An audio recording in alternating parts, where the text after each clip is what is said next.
Hi everybody, this is the first episode for the Dangerous Terrain series for Gaslands that I'm making. There is a little preview for episode 2 at the end of the video. I want to thank you all very much for watching. If you like what you're seeing, please like, subscribe, you know what to do, and welcome to the workshop.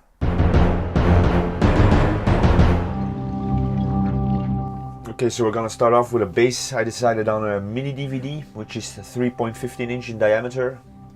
I glued the half egg to the base with a bit of hot glue. Then it's time to start by putting on the bits. These are by Highland Terrain, link in the description below. I glued them on with a bit of hot glue. Now these tend to come loose over time, so when the glue is cold, rip the pieces off and use a bit of super glue to reattach them. Then it was time to drill a bunch of holes where I can place the toothpicks. Now, because I want my toothpicks to face a certain direction, I widened some of the holes.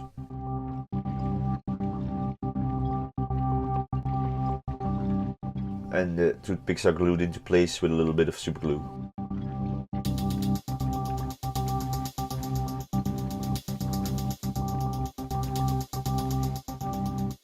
And this is the result for the first model. Now time for the next. I wanted this model to have a different vibe, and I wanted to give the idea that it was spinning.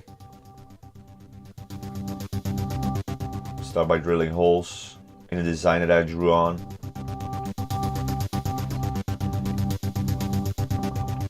I had to widen quite a bit because I want all the toothpicks to face in the same direction.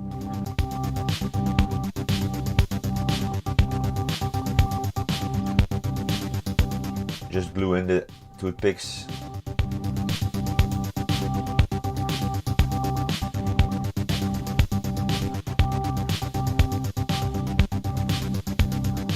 And then I added a bunch more of detailing, primarily 40K bits cut into shape and attached with super glue.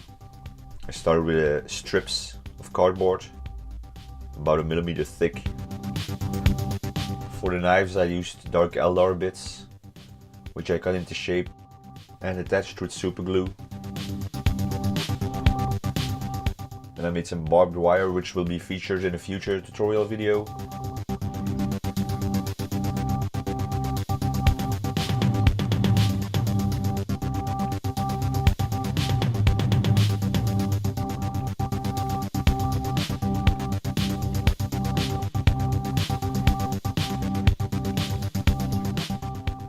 I used the sand mixture that I use for all my Gaslands scenery projects, and then with PVA glue and a needle tool to spread the PVA glue around, I attached the sand mixture. Did this on both models, let it dry thoroughly, and then it's time to add some texture. I used paper mache powder for this. I want to get some rusty texture on the models. So again, with a little bit of diluted PVA glue, diluted with a bit of water, then just pour it on, tap it off. I used a damp brush to remove the excess.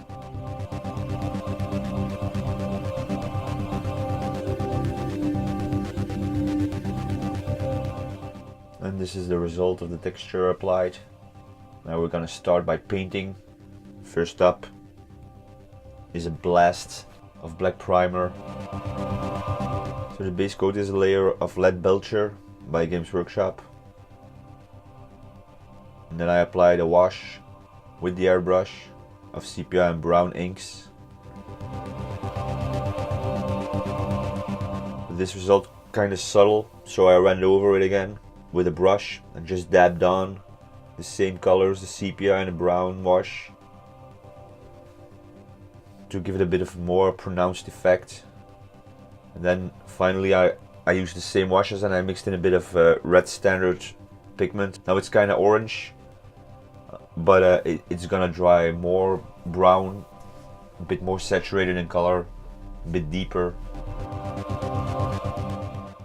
The wooden parts were given a base coat with beige brown.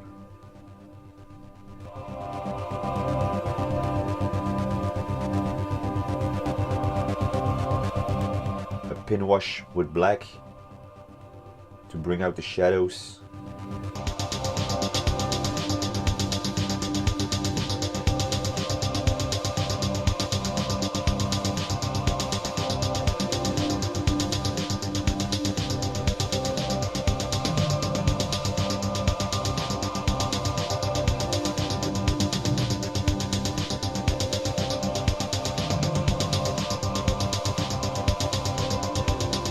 I did apply a highlight with the beige brown and a bit of beige brown mixed with buff, but yeah. For the sand, I used the same brown wash, a bit of black wash to the style model, and then a couple of highlights. Again with the dry brush technique, I used Iraqi sand mixed in with a little bit of desert tan, and then a final highlight of lead belcher on the metal parts. And that's it for this project. I hope you're inspired to make some of your own. I think they really add a bunch of character to the battlefield. I hope to see you soon for the next episode.